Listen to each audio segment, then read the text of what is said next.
Coming up on the Inside Indiana Business Television podcast, Naval Surface Warfare Center Crane has some big growth plans. We spotlight another one of Indiana's endangered landmarks. ANGI Homeservices is ramping up hiring. A new tool could provide some relief for families managing students learning from home. From donuts to unique attractions, you can vote for the best in Indiana. And we introduce you to a well-being app made specifically for an underserved audience. Welcome to the Inside Indiana Business Television podcast. I'm Andy Ober. The Naval Surface Warfare Center Crane Division is an economic driver in Martin, Monroe, Lawrence, and Greene counties. Crane employs more than 6,000 workers and contributes millions to Indiana's economy.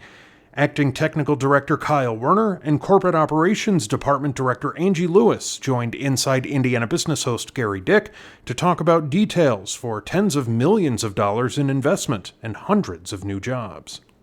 I want to start with you, Kyle, to give us, for those who don't know, Crane is such an economic engine for the state of Indiana, not just southern Indiana.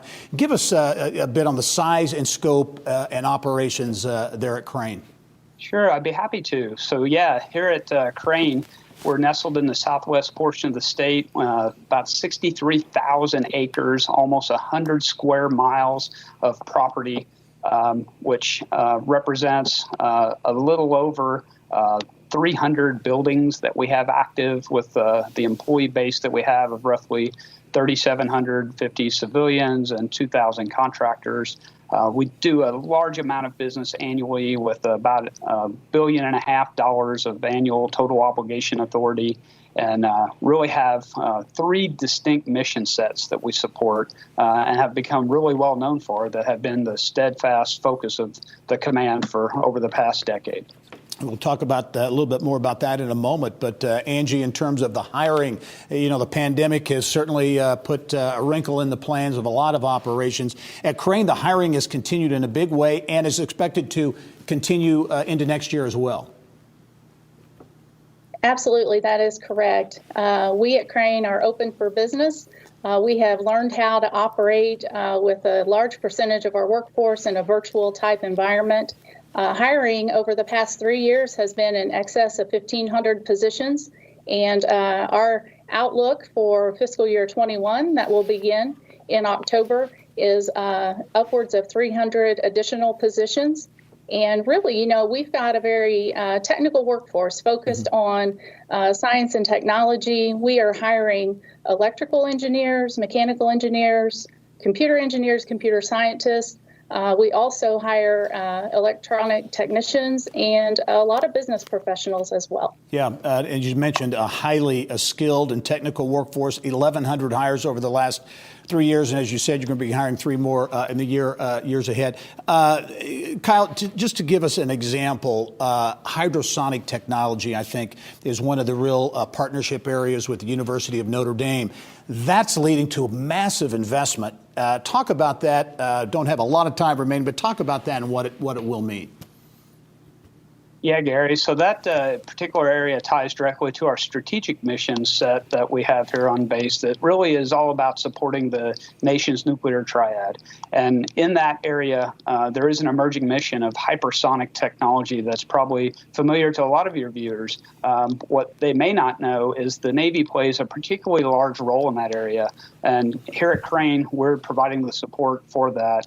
And it's involving a variety of different technologies that are critical to allow us to field hypersonic capability. One of those is to be able to test at the speeds that they will see at Mach 8 and Mach 10.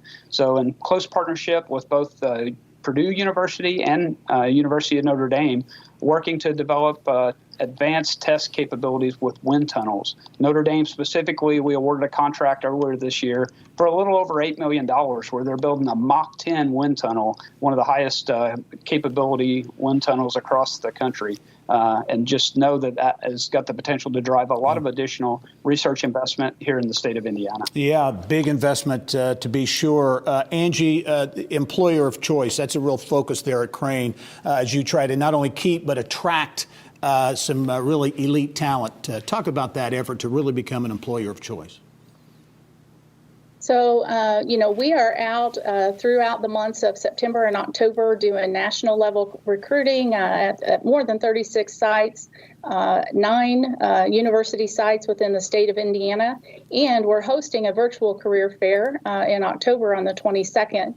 And for all of those skill categories that I mentioned, we have large hiring requirements, and we really try to offer a great culture for employees to come in and to be a part of a highly relevant national team of experts that are delivering preeminent capability for the nation's warfighters. Well, again, it is a major economic engine, not only for Southern Indiana, but the state.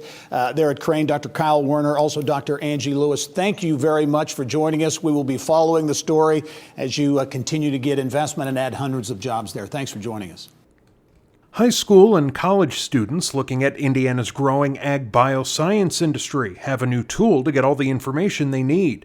Agronovus Indiana has launched Field Atlas, a new career exploration platform.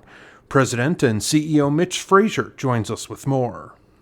Tee this up for us because we talk about it, I think, every week, the importance of talent and Indiana keeping talent, but also attracting talent here. How critical is that when you look at the ag bioscience space? Talent is the lifeblood of any economy. And as we look specifically at the ag bioscience economy here in Indiana, it's the diversity of that talent from vocational perspectives that is so absolutely critical. It's so easy for us to think of the ag biosciences as biologists and agronomists and veterinarians. But this is an industry that it far expands across every facet of business, whether it be software development, whether it be AI specialists, whether it be finance and marketing people. The ag bioscience has something for everyone and a phenomenal platform to be able to make a real difference in the world. Well, let's talk about what we're talking about here, Field Atlas, which I know you and others at Agronovus promoting that as more than a website. That's exactly right, Gary. So we launched Field Atlas as part of our strategy to say, how do we connect with folks in high schools, in colleges, and universities to help them understand that this is a career, this is a career opportunity that exists no matter where you are, whether you're in finance or marketing, whether you're in agronomy or whether you're in AI, there is something here for you. What I'm so delighted about with Field Atlas is we built this as a platform, first a digital experience where students want to be, they want to go, and they want to hear from young people like themselves. They want to hear from companies and what a culture in a company is like. And that is all part of Field Atlas. But we're taking a different step or another step with Field Atlas, and that's putting Field Atlas ambassadors, students that work for Agronovus Indiana on Indiana college campuses. They're going to school and they're also working for us part-time to be that conduit, to be that peer-to-peer network to help those in their classes, whether it be a finance class or a tech class, understand what opportunities exist here in the ag biosciences. Major initiative with Field Atlas, certainly in the multi-billion-dollar ag bioscience sector in Indiana. We'll be following this story. Before we leave, Mitch, I know there's yet another initiative you have going on, the Producer-Led Innovation Challenge, which is coming up. That's exactly right, Gary. Registration ends September 25th. You can go to agronovusindiana.com/challenge, find out all the details. Cliff Notes is this, is we've gone to Indiana farmers, producers, ask them what challenges they face on the farm, and then we've turned that into a challenge to reach out to our tech community and to academia to work together to bring together tech and ag in Indiana. Wouldn't have been possible without Purdue, without our friends at the Indiana Corn Marketing Council, Indiana Soybean Alliance. Really, really delighted. Indiana State Department of Agriculture all coming together to bring tech and ag together here in Indiana to fuel our ag bioscience economy. Well, to put it mildly, lots going on in the ag bioscience space in Indiana. Mitch Frazier, the president and CEO at Agronovus Indiana. Mitch, thanks for joining us. Thanks for the opportunity. Richmond's Reed Memorial Presbyterian Church is home to a dramatic fan-vaulted ceiling, a historic Hook and Hastings organ, and 62 stained glass windows and fixtures by New York's Tiffany Studios. The church is also on Indiana Landmark's 10 Most Endangered list for the second straight year. Around Indiana reporter Mary Rachel Redman has more on efforts to save a piece of history. It's not a name most Hoosiers have ever heard of. In the late 19th century, Daniel Reed amassed America's largest tin plate empire. eventually selling it to J.P. Morgan for $18 million. He was already wealthy, but he was instantly fabulously wealthy. And right about that time is when we started getting some correspondence back here about him wanting to build this church. A church Reed would spare no expense to build. This church is almost like a time capsule to the turn of the century. It represents something that we do not see often in the preservation field, let alone in regular life. It's an example of a building that is completely intact with the Louis Comfort Tiffany. Louis Comfort Tiffany was the son of iconic jeweler Charles Tiffany, founder of just about every woman's favorite little blue box. But instead of joining his father, the younger Tiffany made his name as a pioneer in the art of glassmaking. He was the creator of a completely new technology and style when he created the Tiffany glass. One of the things that makes them Tiffany windows is the fact that you've got layers of glass. If you look at the faces and the hands, the detail is painted on. This gentleman right here has got an extra little piece of glass that looks like a rock almost. It actually has some depth to it. So you can never technically recreate a Tiffany piece of glass. He did die with the technology. He trained people that they don't know exactly how to do it. So we will never have another memorial that is Tiffany like this. It will never happen again. The Tiffany signature on this window is complementing the Tiffany windows, a dramatic fan-vaulted ceiling, and historic Hook and Hastings organ, all original. And the organ is a work of art in its own right. All of the pipes are on either side, and that has also been maintained well. Another unique feature of this 114-year-old building is the Grand Bell Tower. As you can see, this building is pretty much as it was when it opened in 1906, from the original brick to these beautiful Tiffany windows. And right up these stairs are 14 church bells to the Church Bell Tower that are roughly about 5 feet each in height. But the bells have stopped ringing since Reed Memorial closed its doors to worship in 2017. Now the clock is ticking. If the church ceases to be a Presbyterian church for a period of 10 years, then the property will revert back to the heirs. When the lawyers started looking at it, when the church actually shut down, that's when they discovered it. It's 100 years ago. Is that really still in effect? We have people from across the nation that come to see this example of Tiffany. It is rare to find buildings like this in our area and have a community that is still highly dedicated to preserving this building. It is truly a gem for historic preservation. There just can't be many structures around anywhere that rival this kind of artistry and history that are still in pretty good shape today. It's beautiful, and I know nobody wants to see anything happen to it. Mary Rachel Redman, Inside Indiana Business. It's been 3 years since Indianapolis-based Angie's List merged with Colorado-based Home Advisor to form ANGI Homeservices. More than 6 million households throughout the country use the online user review platform.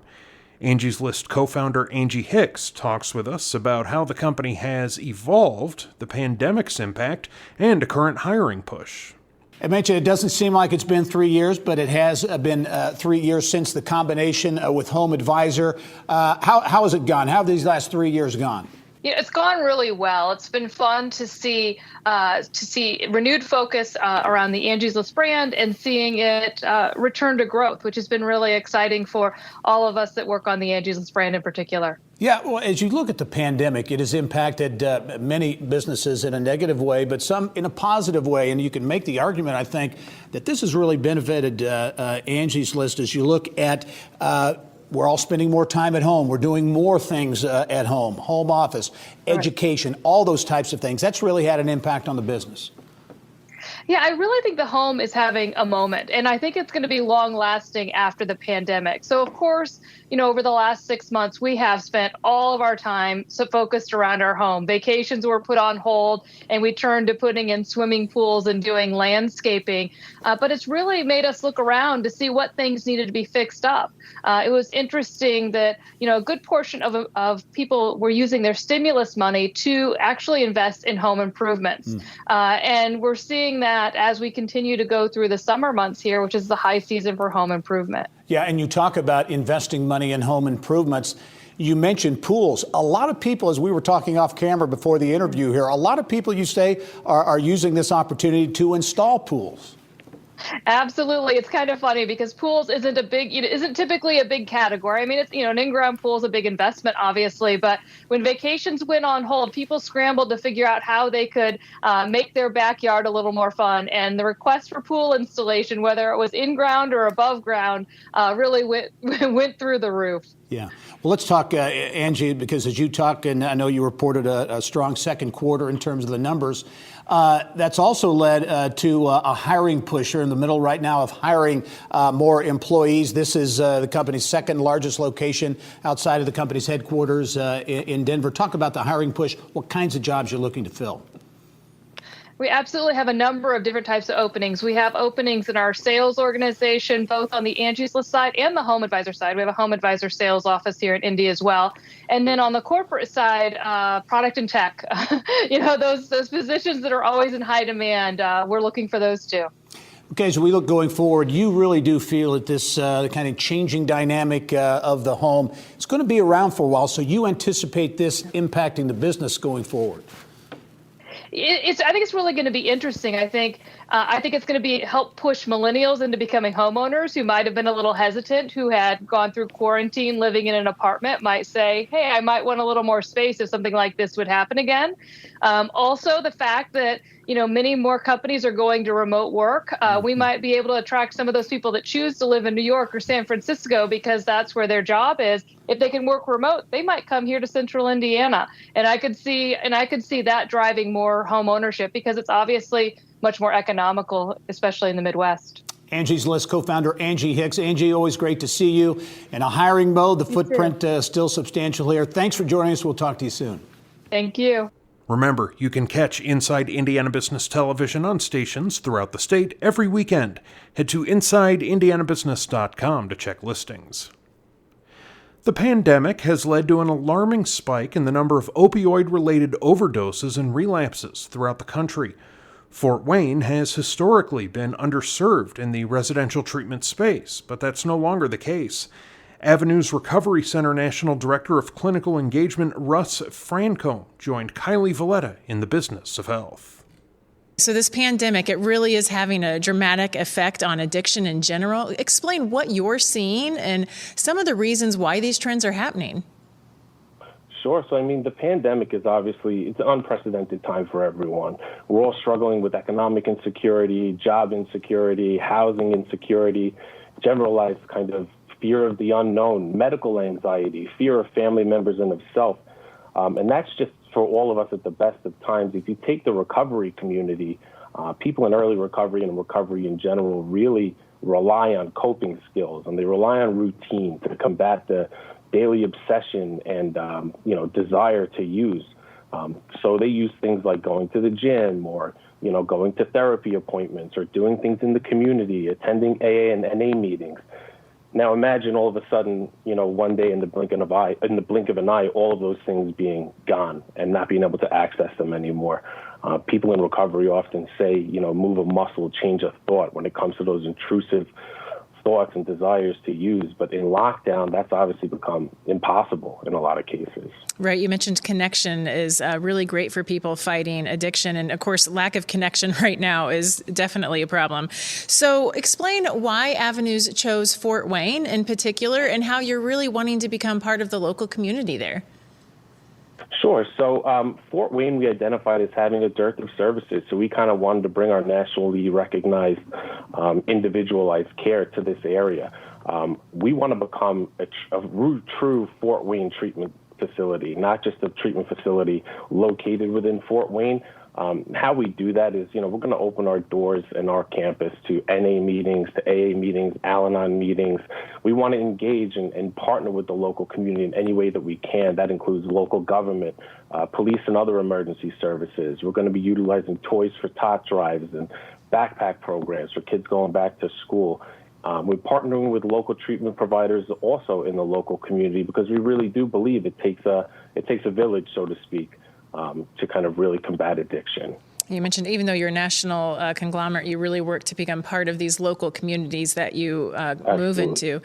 Okay, so another important point is that you accept private insurance and Medicaid, and you're one of only a few private programs in the country that accepts Medicaid. Explain why that's so important. Sure. So, we at Avenues, we want treatment to be inclusive rather than exclusive. And I think in order to really be a true local treatment facility, our community or our milieu needs to be truly representative of the community that we're housed within. If we don't widen the eligibility for people to enter our services and have the ability to say yes so much more than that we have to say no, then I think that we can't really truly be a true treatment facility in this local community. And adding the effects of the pandemic just makes that even more important. Unemployment in April of this year was at 15% in Indiana compared with 3.5% in September of 2019. So what we have so many more people utilizing Medicaid, and we want to be able to, again, help as many people in this local community as we possibly can. Okay, so what has response been like? You've been open for a little over a month there. About how many clients do you have now? And what client base are you hoping to reach in the future? Sure. So the response in general has been, great. We've been welcomed in with open arms. I feel like everyone was kind of waiting for a treatment center like ours to come into the local community. So from other treatment providers to local government, we had the mayor at our grand opening. It's been wonderful, and we're really starting to feel a part of that community. And I hope that the larger community at whole is feeling like we're a credit to it, and that's what we want. As far as our current census, when we open a new treatment center, what we like to do is a slow opening just to ensure that we can provide, that we are providing the highest level of clinical care possible. So as of right now, we have 20 clients, and that's a mix of both commercial. We work with all private insurance as well as Medicaid, and that kind of steadily raises, on a weekly basis. So eventually, the goal is to be our top census is going to be for 100, and we're going to try and kind of again, help as many people in this local community as we possibly can. Okay, just a little bit of time left, but that building has an interesting story. It used to be a local hospital, and it was vacant for about 7 years, and you guys have really given it a major facelift. Just tell us about sort of the modern feel of that building now. Sure. So it underwent, as you said, like a pretty dramatic facelift, and that was very strategic and well thought through. It's quite easy to provide really individualized treatment when you have 20 clients in treatment, but we wanted to ensure structurally that when we're at capacity, everyone feels truly individually taken care of, and it feels that intimate feel. We don't want to lose that. Anyone that walks through our doors is going to be treated with dignity, respect, and genuine care. And our goal is, again, to provide that to as many people in as comfortable as a setting as possible. When you enter treatment, it's such a brave decision and such an uncomfortable moment in the lowest ebb of your life. We want to initially make people comfortable so they can engage in our medical and clinical services as quickly as possible. And again, just be part of our kind of real loving environment and the kind of environment of change. All right, Russ, such an important addition to the Fort Wayne community. Thanks for being on the show today and sharing with us about it. Thank you so much for having me. It was a pleasure. COVID-19 has drastically changed how students learn, especially those taking classes from home. Crossroads Education is partnering with Next Studios on a new tool to help families manage the challenge. Crossroads CEO Kevin Berkopes and Next Studios managing partner John McDonald joined us in our Eye on Education segment. This is, I think, a great example of innovation in education. And Kevin, I want to start with you because that was really when you founded Crossroads Education, I guess 4 years ago or so, it was really focused on that, being innovative in education. Yeah, so we want to redefine what innovation in education actually is. There's no one model that's going to fix the system.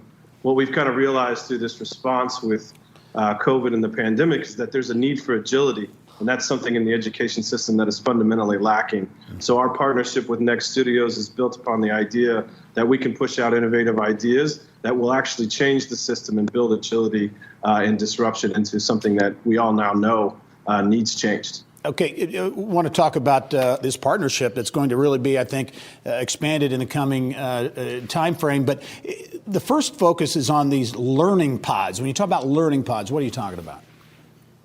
Yeah, so the pre-COVID story was Learning Commons, as we've been on your show and talked about. And as we moved through this sort of COVID response, we started hearing from families that there was a big need for managing e-learning at home. We knew as subject matter experts in the education space that this was a new opportunity. And so we reached out to Next Studios to build what we're now calling and have rebranded Crossroads as the Innovation Hub for Education in the U.S. This is a joint venture. It's the idea that we combine subject matter expertise, vision, and passion for education with the expertise and vision and passion for building companies, seeding them, and pushing them out. Learning Pods is the first iteration of this partnership. And it's really exciting about the team that we've created and what we can do in the community with this sort of work. John McDonald, you're a leading voice in the tech community here in Indiana. You just launched Next Studios, a venture studio, just a short time ago. We had you on the show talking about it. Give us, first of all, a thumbnail of Next Studios and what it's all about. Yeah, Next Studios is a brand new venture studio here in Indiana. It's designed to take ideas into products and products into companies. A lot of venture studios do that. For us, it's a little different. We're a B corporation or a benefits corp, which means we have a charter to go back and help our community do this and look for innovative ideas in places where the traditional venture capital system may not find these great ideas. And certainly that applies to what's happening here with Kevin and EdTech, and it's just a very natural relationship for us to make. How's this going to work? How's this joint venture going to work, this partnership? And again, mentioned really the learning pods, Crossroads Learning Pods is that first piece. Well, when Kevin first told me about the learning pods idea, my first question to him was, are you planning on spinning that out into a company? Because I think that that's an investable asset, and I think I can find some investors that would really be interested in that, because the implications are far beyond just COVID learning management. It actually allows for schools to be able to have learning pods in other cities and other places and be able to extend their brand or their type of education or their faith-based ministry outside the four walls of their organization. And that's something that could be really transformative to education as delivered. To do that, though, you're going to need to form that product, and you're going to need to launch that product in the marketplace. And that takes money, and that takes venture capital in my world. And so it's a really natural partnership. We don't come up with the ideas at the studio. We have to find great ones like that. But we're experts, not in ed tech, but in taking those ideas into products and products into companies. And so I think this is just one of the first of a lot of really interesting ed tech technology that's going to come out of what it is that Kevin and his team are doing. All right, Kevin, your expectations here. What can we expect from these learning pods, and how do you see that growing in partnership with the folks at Next Studios in this joint venture? Yeah, I think it really capitalizes on the groundwork that's been laid over the past 20 years for why Indianapolis has looked to be an innovation hub for education. Some of the school choice movement and the things led to this idea and the ability for us to scale what we're doing. With the joint venture, we get to build a hub of innovation. We get to put it in Indianapolis, in Indiana. We get to build these products alongside a really talented team like John and the rest of the Next Studios group. So Crossroads Studios really becomes a venture studio for ed services, disruptive companies. And we're to the stage now where we're going to look to build that type of agility into the system and really go out and change fundamentally the way that young people learn. And that's something we've been passionate about for a long time. With this partnership, we think it accelerates quickly. Innovation in education, lots of examples here in Indianapolis. This is another one, a partnership between Crossroads Education and Next Studios. Kevin Burkopes, the CEO at Crossroads Education. John McDonald's managing entrepreneur at Next Studios. Thank you both. We look forward to following the progress of the learning pods and the impact on education. Thanks, Gary. Really appreciated the time today. What is Indiana's best lake? Best donut? Coolest place to bunk up for the weekend? Hoosiers now have the chance to vote for their choices for the best of Indiana. Visit Indiana Director Misty Weisensteiner came on the show to talk about why the annual Best of Indiana campaign is an important boost to the state's economy. Okay, this is another initiative really focused on generating more activity and revenue and interest in the state's great tourism industry. Talk about the Best of Indiana, the People's Choice campaign, and really what it's all about. Best of Choice, the Best of Indiana is really something that people look forward to on an annual basis. The Indiana Office of Tourism Development, now Indiana Destination Development Corp, has been doing this for several years now, and communities really embrace this competition. So what we did this year is we married it with our 20 and 20 campaign, and we chose two great things that you can do. Social distancing now, that's a big concern and big thing everyone's interested in. Lakes, outdoor recreation, donuts. Who doesn't love donuts? And then, of course, unique sleeps. Indiana is packed with some pretty cool places to go visit. Yeah, so interesting. So in each of these categories, there are a number of options when you look at lakes and recreational type areas, and you really made an effort, an emphasis on geographically making it very diverse. We did. We want people in the South to realize that there are great things to go visit and see in the central and northern part of the state, and then vice versa, too. And you talk about unique. We mentioned the Park County Jail, which I think would qualify as unique in terms of the sleeps around the state of Indiana. That's another area where you can really get into some unique opportunities. Did you know you can sleep in a teepee or a silo? You can even sleep in a castle and a yurt. I did not know that. I thought I knew about everything about Indiana. And donuts, like you said, everyone loves donuts, and there are so many great donut shops. Long's here in Indianapolis and central Indiana gets a lot of attention, but they're all over the state of Indiana. They are. And the donut shops have such a cult following, too. People have that favorite donut shop that they love. But then the people that love donuts wants to know, in these other communities across the state, where's the hot place, the best place to get the donut? Yeah. And I think people are willing to drive to get those great donuts as well. Yeah. Misty, okay, how can people engage here? How can people vote and get involved in this People's Choice campaign? Well, it's real easy. You can just go to visitindiana.com, and on the homepage there's a link that'll take you right to the voting. You can also follow our social media sites, and we post different tidbits about the nominees for this year's categories. And again, very much a statewide flavor there, which we like here at Inside Indiana Business. Misty, before we go, give us your take on the tourism industry. Certainly the pandemic has impacted all businesses and all sectors of the economy. But, I think there may be an argument to say, hey, folks are staying closer to home. Perhaps that's had a positive impact on tourism here. It absolutely has. And, Hoosiers are doing what Hoosiers do and supporting one another. And whenever we started back in January with the 20 and 20 campaign, which the Best of Indiana campaign is kind of married with, once the pandemic hit, we took a pause in that campaign. And then the remainder of the 20 and 20 list really focused on the activities that you could do safely and getting people out for those road trips or short overnight day trips, overnight trips too, to take their family. Road trips are really becoming popular, and Indiana is a great place to take the family on that road trip, whether it be just an overnight or 2 or 3 days. Yeah, Indiana's tourism destinations getting more and more high profile, which is a positive thing. The Best of Indiana People's Choice campaign, the latest initiative to really jumpstart even more activity around the state. Misty Weisensteiner, director at Visit Indiana and the Indiana Destination Development Corporation. Thanks for joining us, and we look forward to following this event and much more going forward. Get your votes in.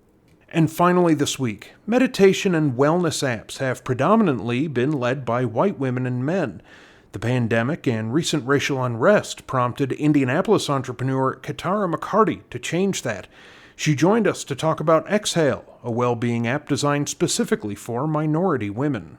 And this innovation, we'll talk about the app in a minute, but this is really a product of the pandemic and quarantine. You really started thinking about things, and this is what you came up with in the middle of quarantine. Yeah, we got banned to be home, and I'm a coach and I'm a public speaker, so a lot of my business is traveling and and being outside of my home. And so I lost over half my business. And so as I was managing my own stress and my own anxiety around being quarantined and the impact of that, I started really amping up my self-care practices and really trying to manage my own stress. And then the video of Ahmaud Arbery went viral. We heard about Breonna Taylor's death and killing. And then the George Floyd video went viral. It was almost like before the Black community, my community, could take its next breath, we were getting hit with another viral video. Also realizing that COVID was hitting the Black community disproportionately. And that was weighing heavy on me. It was weighing heavy on my community. Everything that was happening, we know as a Black woman, I know happens, but it felt like it was being exasperated during that time. And all of the stress, all of the trauma, just trying to manage all of it. Yeah. The meditation apps and different things I was going to felt like there was a bit of a disconnect for me. Yeah. And I realized, man, what if I created something as a resource that I felt like I needed? Right. Well, tell us about Exhale. It's a free app, and specifically it's tailored to Black, Indigenous women of color. What's the app? What's it all about?